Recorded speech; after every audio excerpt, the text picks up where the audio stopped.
नमस्कार, स्वागत है आपका ईटी नाउ स्वदेश पर। आप देख रहे हैं अगले हफ्ते की तैयारी। मैं हूं अशेषा अध्वर्यु।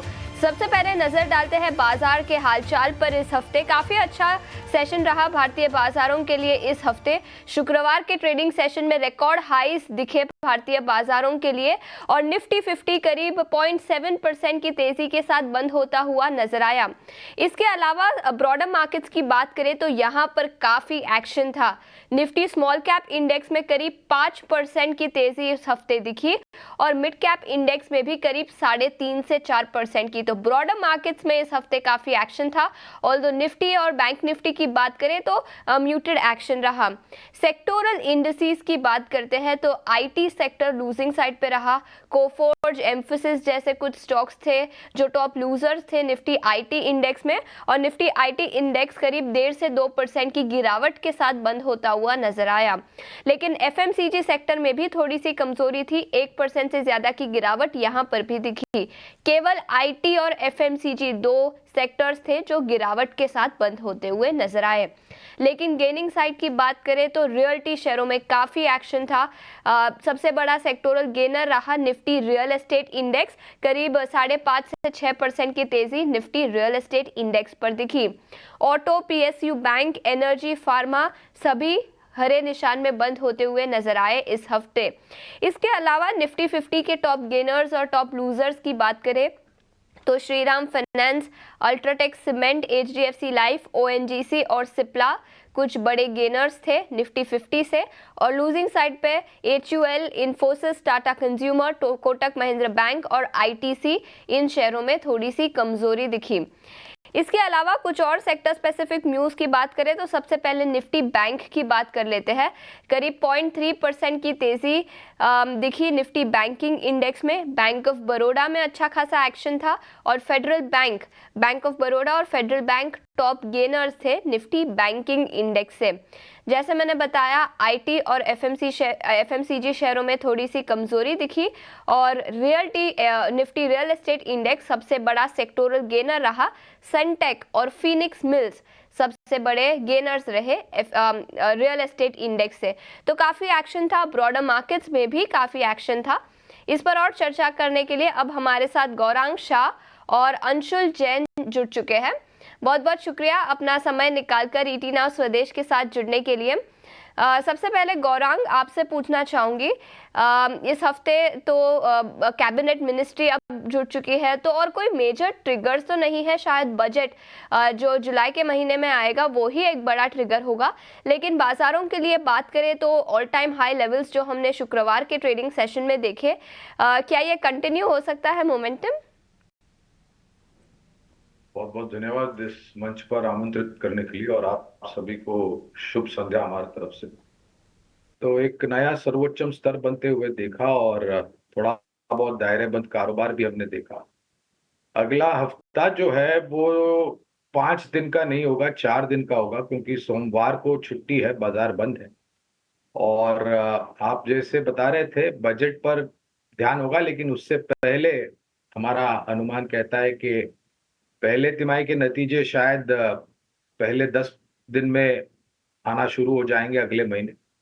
वहां पर मेरे ख्याल से रुझान क्या है और किस प्रकार से आंकड़े आते हैं उस पर ज्यादा ध्यान दिया जाएगा। बजट पर तो ध्यान दिया जाएगा, लेकिन कुल मिलाकर के एक नया स्तर बना है ये हफ्ता पूरा। आज का अगर आप छोड़ दें तो मेरे ख्याल से इससे पहले यानी कि गुरुवार, बुधवार और मंगलवार का जो दिन था वहां पर बहुत ही दायरेबंद कारोबार हुआ। सर्वोच्चम स्तर से 1-2 दिन ऐसे भी थे हम नीचे आकर के बंद दिए जब कारोबार खत्म हुआ। लेकिन आज रुझान थोड़ा बहुत बेहतर था, तो उम्मीद करते हैं कि ये चाल जो है शायद आगे बढ़ सकती, लेकिन अनिवार्य ये होगा जिस प्रकार से 5 जून से आज के तारीख तक हमने ऊपर के तरफ के दायरे देखे हैं, तो शायद थोड़ी बहुत मुनाफा वसूली भी आए। इसमें कोई आश्चर्य नहीं होना चाहिए। वो मुनाफा वसूली शायद 1 दिन की हो या 2 दिन की हो या फिर शुरुआत कमजोर की हो, मुनाफा वसूली हावी हो जाए और बंद होते होते शायद थोड़ा बहुत रिकवर कर जाए बाजार, या फिर 1-2 दिन तक आपको निरंतर मुनाफा वसूली की चपेट में आता दिख सकता है बाजार। इसमें आश्चर्य नहीं है। लेकिन अगर आप छोटी मध्यम अवधि की विचारधारा नहीं रखते तो लंबी अवधि के लिए हमें लगता है कि यहाँ से भी काफी ऊपर के स्तर अभी हमें देखना बाकी है। अवधि के लिए यहाँ से काफी ऊपरी स्तर भारतीय बाजारों के लिए दिखाई दे सकते हैं। ब्रॉडर मार्केट्स की बात कर लेते हैं। निफ्टी स्मॉल कैप और मिड कैप इंडेक्स में करीब 3 से 5% की तेजी इस हफ्ते दिखी। निफ्टी और बैंक निफ्टी में तो ज्यादा तेजी नहीं थी, लेकिन ब्रॉडर मार्केट्स में काफी एक्शन था। क्या ये मोमेंटम कंटिन्यू हो सकता है? अंशुल, आपसे पूछना चाहूंगी, दोनों ही इंडस्ट्रीज पर क्या राय रहेगी अगले हफ्ते के लिए? नमस्कार आशीषा जी। नमस्कार आपके सभी दर्शकों को। गौरांग जी को भी नमस्कार। देखिए, मंडे जब मैं लाइव था क्लोजिंग शो में, तब ये क्लियर इंडिकेशन थे कि ये पूरा वीक जो है हम प्रोबेबली साइडवेज रहेंगे। थर्सडे एक एक्सपेक्टेशन थी कि शायद हम ब्रेकआउट देंगे, लेकिन वो नहीं हुआ और पूरा वीक जो है साइडवेज एक्सपायरी में गया। लेकिन mid cap small cap index में क्लियर ब्रेकआउट था। मिड कैप, अगर मिड कैप निफ्टी जो फ्यूचर्स में ट्रेड होती है वहां देखें तो 11,820 के ऊपर क्लियर ब्रेकआउट था, जिसका टारगेट 12,400 है। तो इस इंडेक्स में पूरे वीक में अगर देखें तो लगभग 450-500 पॉइंट की मूव आई है और प्रोबेबली ये कंटिन्यू रहेगी नेक्स्ट वीक में भी। हम समवेयर अराउंड 12,400 के लेवल्स टेस्ट करते हुए दिखेंगे सेलेक्ट मिड कैप निफ्टी, जो फ्यूचर एंड ऑप्शंस में ट्रेड होता है। और स्मॉल कैप इंडेक्स में भी तेजी बनी हुई है। यहाँ भी कम से कम 3 से 5% की और अपसाइड बची हुई है। यहाँ से हम लगभग लगभग 19,100 के लेवल तक आते हुए दिखेंगे। तो अगले हफ्ते के लिए इंडेक्स निफ्टी और बैंक निफ्टी में बड़ा मूव रहे या ना रहे, मिड कैप और स्मॉल कैप स्पेस में काफी अच्छा मोमेंटम बना हुआ है। 92% स्टॉक्स 20 डे और 50 डे मूविंग एवरेजेस के ऊपर है। तो कंफर्टेबल स्पेस में है जहां मोमेंटम प्लेस बनते हैं। तो नेक्स्ट वीक भी mid cap small cap shares में मोमेंटम बना रहेगा। सेलेक्ट मिड कैप निफ्टी में 12,400 और निफ्टी स्मॉल कैप में लगभग 19,000 तक के टारगेट्स मिलेंगे। तो हमारे टेक्निकल और फंडामेंटल दोनों ही मेहमानों का नजरिया काफी पॉजिटिव है, शॉर्ट टर्म के लिए और मीडियम से लॉन्ग टर्म अवधि के लिए भी। कुछ सेक्टर्स की बात कर लेते हैं। सबसे पहले सीमेंट सेक्टर पर नजर डालते हैं। शुक्रवार के ट्रेडिंग सेशन में अंबुजा सीमेंट फोकस में था। कंपनी ने एक एक्विजिशन किया। करीब 1.5% की तेजी शुक्रवार को दिखी और पूरे हफ्ते की बात करें तो अंबुजा सीमेंट्स में करीब 9% की तेजी दिखी। सीमेंट सेक्टर में क्या हो रहा है और क्या जो छोटे प्लेयर्स हैं वो एक्विजिशन टारगेट्स बन सकते हैं? गौरांग, आपसे पूछना चाहूंगी, बड़े प्लेयर्स पर क्या राय रहेगी और स्मॉल और मिड कैप प्लेयर्स पर भी आपकी क्या राय बनती है सीमेंट सेक्टर से? उत्तर देने से पहले अंशुल जी को भी हमारा प्रणाम और उनको भी शुभ संध्या हमारी तरफ से। तो सीमेंट क्षेत्र पर अमूमन ये अनुमान लगाया जाता है कि बारिश के मौसम में निर्माण कार्य धीमी गति से चलेगा, सीमेंट की बोरियों के जो आवागमन होता है वो कम होगा। लेकिन जो हमारा अनुभव रहा है पिछले 3 साल से, अगर आप निरंतर वर्षा ऋतु के समय पर सीमेंट की बोरियों की बिक्री आंकड़े देखेंगे तो वो साल दर साल बारिश के मौसम में बढ़ते जा रहे हैं। तो वो जो एक विचारधारा लोगों में है कि निर्माण कार्य बारिश के मौसम में कम होता है, अब वो इतिहास हो चुका है। और आज के तारीख में आधुनिक टेक्नोलॉजी का प्रयोग करके पहले जिस प्रकार से सीमेंट कंक्रीट मिक्स को सूखने के लिए समय लगता था, आज वो समय सीमा आधे से कम हो गई। तो वो जो विचार है लोगों में वो गलत है। निरंतर हमने हमारे ही चैनल 18 नाउ स्वदेश पर सीमेंट क्षेत्र को लेकर के काफी टिप्पणियां की है और संजोग की बात यह है कि आज विकल्प के रूप में जो मैं शेयर दूंगा बुनियादी दर के आधार पे वही भी कहीं ना कहीं सीमेंट क्षेत्र से ही जुड़ा है। आपका जो प्रश्न था, तो सबसे पहले तो नई सीमेंट उत्पादन क्षमता खड़ी करने के लिए प्रवेश बाधाएं, जिसे हम एंट्री बैरियर्स कहते हैं, वो काफी है। क्योंकि पर्यावरण से अनुमति लेना वगैरह वगैरह बहुत मुश्किल का काम हो जाता है। प्रदूषण को सीमित मात्रा में रखना जहां पर भी वो उत्पादन क्षमता खड़ी होती है वगैरह वगैरह। तो बिल्कुल हो सकता है। और ये अभी अभी कुछ नजदीक के इतिहास में भी अगर आप देखने जाए तो छोटी कंपनियां, कमजोर बैलेंस शीट वाली, जो कामकाज ठीक तरीके से नहीं चला रही थी अपना सीमेंट उत्पादन करने का, उनका टेक ओवर हुआ, अधिग्रहण हुआ उनका। और शायद ये आने वाले भविष्य में भी हो सकता है। तो और क्योंकि हम बात करें अंबुजा सीमेंट की, तो हमारे लिए अनिवार्य होगा ये कहना कि इस पर बुनियादी तर्क के आधार पर लंबी अवधि के लिए हमारी खरीदारी की राय है। इसके अलावा कम से कम 7 और कंपनियां हैं, दिग्गज और मझौली, जहां पर हम खरीदारी की राय दे रहे सीमेंट क्षेत्र। बिल्कुल, तो ये राय थी सीमेंट सेक्टर पर काफी एक्शन में रहा पूरे हफ्ते पूरा सेक्टर।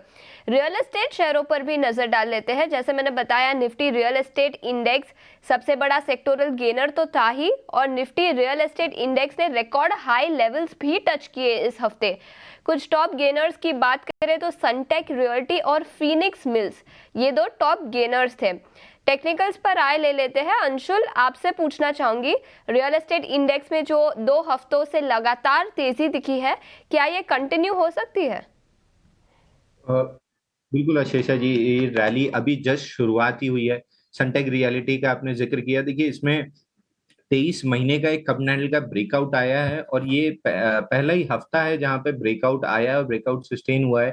625 रुपए पे ब्रेकआउट है। इसका इनिशियल एक रेजिस्टेंस जोन था 585, ऑलमोस्ट हम वहां पे टच किए हैं, 586 का हाई बनाए। तो अगले हफ्ते कंसोलिडेशन रह सकता है, बट इवेंचुअली जो ब्रेकआउट आया है इसका टारगेट 740 के आसपास है। और सनटेक रियलिटी हमने बजट के टाइम में भी अपनी टॉपिक में भी दिया था, तो सनटेक रियलिटी हमारी टॉपिक में। दूसरा, फिनिक्स मिल में भी कप कैंडल का ब्रेकआउट आया है 3400 रुपए में, जिसका टारगेट 3700 रुपए के करीब है। तो अभी 3550 बचा है, यहाँ भी 150 से 200 रुपए की अपमूव बची है।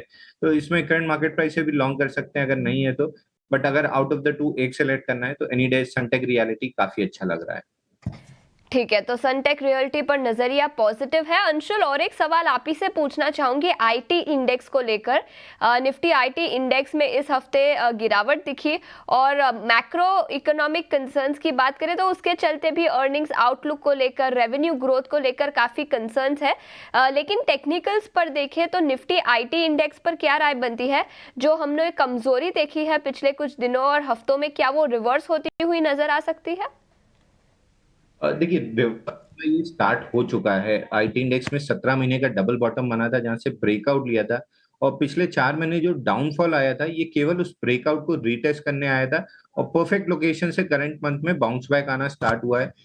तो आईटी इंडेक्स का जो प्रीवियस 4 महीने पहले का हाई था समवेयर अराउंड 38,559, ये आराम से टेस्ट होगा। और हमारी इसमें 2 टॉपिक है। साइंट में सिमिलर पैटर्न है जो आईटी इंडेक्स में है, तो बिल्कुल इंडेक्स को मैच करके चल रहा है। यहाँ से साइंट में 2200 तक के टारगेट हमें देखने मिल रहे हैं। इसी चैनल पे हमने कई बार साइंट डिस्कस किया है, लगभग 1700 रुपए के भाव से, जब हम कहते आ रहे हैं कि 2200 जाएगा। दूसरा, इन्फोसिस हमारा टॉपिक है। इन्फोसिस में भी हमको लग रहा है कि यहाँ से वापस से 1600-1620 तक के लेवल्स टेस्ट किए जा सकते हैं। But out of the two लेना है तो साइंट मिड कैप में मैं मिड कैप ज्यादा प्रेफर करता हूँ, तो साइंट टॉपिक है, बट सेकंड बेस्ट इन्फोसिस आता है। बिल्कुल, तो ये राय थी आईटी सेक्टर पर। शुगर शेयरों पर भी नजर डाल लेते हैं। इस हफ्ते काफी एक्शन रहा। बलरामपुर चीनी की बात करें तो करीब 8% की तेजी के साथ बंद होता हुआ नजर आया पूरे हफ्ते के लिए। इसके अलावा धामपुर शुगर्स में भी करीब 9.5 से 10% की तेजी दिखी। फंडामेंटल्स पर बात करें तो वजह भी थी। सूत्रों के हवालों से एजेंसीज पर खबर आई थी कि जो मिनिमम सेल प्राइस होता है शुगर पर, वो बढ़ाने की आशंका है। गवर्नमेंट शायद वो प्राइसेस बढ़ा सकती है, जिसके चलते शुगर शेयरों में काफी एक्शन रहा। इस पर ही राय ले लेते हैं। गौरांग, आपसे पूछना चाहूंगी, शुगर एक शायद काफी रेगुलेटेड सेक्टर बन चुका है। एक्सपोर्ट्स में रिस्ट्रिक्शंस है। शुगर प्राइसेस, सेल प्राइस भी, मिनिमम सेल प्राइस भी 2019 के बाद बढ़ाए नहीं गए हैं।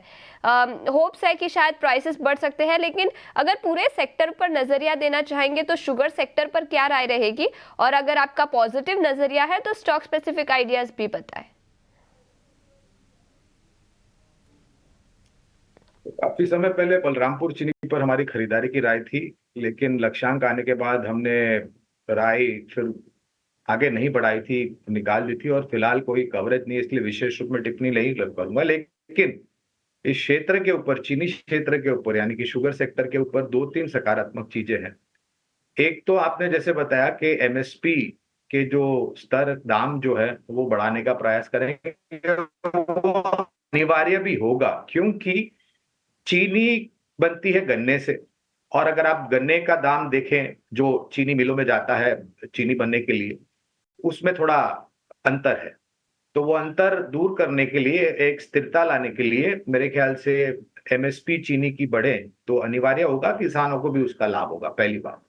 दूसरी बात, बिल्कुल ये बहुत ही नियंत्रित केंद्र है सरकार की नीतियों को लेकर के, कई बार आपने दोनों तरफ के दायरे देखे। और तीसरी जो सबसे जरूरी और महत्वपूर्ण बात है वो है एथेनॉल। एथेनॉल एक बाई प्रोडक्ट होता है जब चीनी बनती है तभी, गन्ने में से। एथेनॉल के दाम अगर आप देखें प्रति लीटर तो पिछले 3 साल में बहुत ही ऊपर आए हैं, और एथेनॉल का उपयोग भी सरकार बढ़ावा दे रही है नाफ्ता को दूर करके एथेनॉल ब्लेंडिंग को लेकर के। पेट्रोल डीजल में भी अगर आप देखें तो ब्लेंडिंग की क्षमता प्रतिशत के हिसाब से काफी बढ़ाई है। ये बात अलग है कि फिलहाल केपेक्स नहीं है उतनी मात्रा में करने के लिए, लेकिन धीरे धीरे करके प्रयास हो रहा है। तो ये पूरा परिवर्तन जो है वो चीनी क्षेत्र की कंपनियों के लिए अच्छा है। एक दुर्भाग्यपूर्ण बात यह भी है कि काफी कुछ चीनी कंपनियों की बैलेंस शीट में डेट जो है वो बड़ी मात्रा में है। तो ये एक सावधानी बरतने की बात होगी। विशेष टिप्पणी कंपनियों पे नहीं करूंगा क्योंकि कवरेज नहीं है। ठीक है, तो ये राय थी शुगर शेयरों पर, लेकिन हम इतना ही समय था हमारे पास इस शो पर। गौरांग और अंशुल, बहुत बहुत शुक्रिया अपना समय निकालकर ईटी नाउ स्वदेश पर जुड़ने के लिए। लेकिन आप कहीं मत जाइए, बने रहिए ईटी नाउ स्वदेश के साथ। नमस्कार।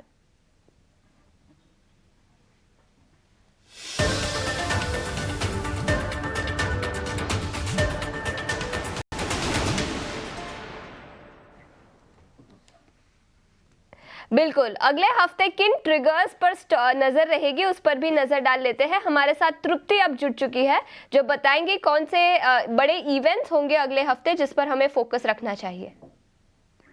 जी चलिए तो देख लेते हैं अगले हफ्ते के लिए इम्पॉर्टेंट क्यूज। लेकिन सबसे पहले कल की बात करें तो IIFL फाइनेंस अपने चौथी तिमाही के नतीजे जारी करेगी। उत्कर्ष स्मॉल फाइनेंस बैंक में कल एक AGM होने जा रही है और टाक में फंड जुटाने को लेकर बोर्ड बैठक होगी। चलिए अब बात कर लेते हैं 17 जून के इवेंट्स की। तो ईद के मौके पर भारतीय बाजार बंद रहेंगे, लेकिन गुड लक इंडिया का प्रेफरेंशियल इशू होने जा रहा है 17 जून को। 18 जून के इवेंट्स की बात कर लेते हैं तो PNB हाउसिंग में एक बोर्ड बैठक होगी जिसमें फंड जुटाने को लेकर विचार किया जाएगा। शारदा मोटर का बायबैक बंद होगा और AGM होगी टाटा इन्वेस्टमेंट और बैंक ऑफ इंडिया की। डिविडेंड के लिए शेयर खरीदारी का आखिरी दिन होगा L&T फाइनेंस में और HDFC AMC में। चलिए अब बात कर लेते हैं 19 जून के इवेंट्स की। तो अमेरिका के बाजार बंद रहेंगे, लेकिन सफायर फूड्स में शेयर विभाजन को लेकर बोर्ड बैठक होगी। ऑफिस स्पेस सॉल्यूशन अपने तिमाही नतीजे जारी करेगी।